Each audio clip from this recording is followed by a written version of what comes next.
কাঠিগড়ার বরুঙ্গার রেলগেটের রেলের চাকায় কাটা পড়ে মর্মান্তিক মৃত্যু ভাঙার পরে নিজামুদ্দিনের শোকের ছায়া এলাকা জুড়ে। কাছাড় জেলার কাঠিগড়া এলাকার বরুঙ্গা রেলগেট সংলগ্ন স্থানে রেলের চাকায় কাটা পড়ে মর্মান্তিক মৃত্যু হল এক ব্যক্তির। নিহত ব্যক্তি বড়খোলা বিধানসভা এলাকার ভুবনেশ্বর নগর গ্রাম পঞ্চায়েতের উত্তর ভাঙারপাড়ের বাসিন্দা প্রয়াত হবিব আলী তালুকদারের পুত্র নিজামুদ্দিন তালুকদার, বয়স 44 বলে জানা গেছে। প্রাপ্ত তথ্য অনুযায়ী বুধবার দুপুর নাগাদ এই হৃদয় বিদারক দুর্ঘটনাটি সংঘটিত হয়। জানা গেছে, নিজের শ্বশুর বাড়ির উদ্দেশ্যে যাওয়ার সময় কাঠিগড়ার বরুঙ্গা এলাকায় রেল লাইন পার হওয়ার চেষ্টা করছিলেন নিজামুদ্দিন তালুকদার। সেই সময় অসাবধানতা বশত তিনি চলন্ত ট্রেনের নিচে পড়ে যান বলে প্রাথমিকভাবে আশঙ্কা করা হচ্ছে। দুর্ঘটনায় রেলের চাকায় কাটা পড়ে তার দেহ খণ্ড বিখণ্ড হয়ে যায়।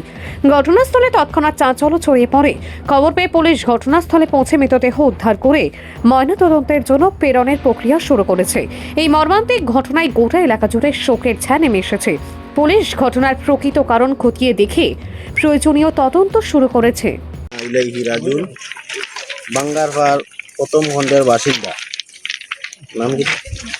নাম নিজামুদ্দিন তালুকদার এবং ওনার একজন ভাই সুপরিচিত মৌলানা ইসলামউদ্দিন তালুকদার মহাশয়ের ছোট ভাই। উনি বাঙ্গারপাড় থেকে ওনার শ্বশুরবাড়ি এখানে জলাগ্রামে রেলগেটে আসার পথে হঠাৎ করে যে ট্রেন দুর্ঘটনায় ওনার প্রাণ চলে গিয়েছে। উনি অত্যন্ত দুঃখজনক একটি ঘটনা।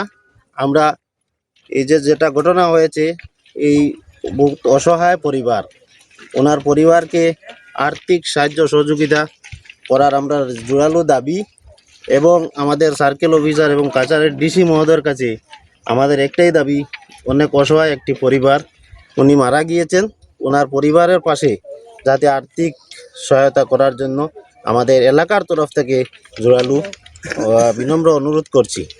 তৎসঙ্গে ওনার তো এখন এখানে ডেড বডি আছে, জিআরপিএফ ওনাকে মরণাত্মক পরীক্ষা করার জন্য শিলচর মেডিকেল কলেজে প্রেরণ করা হবে।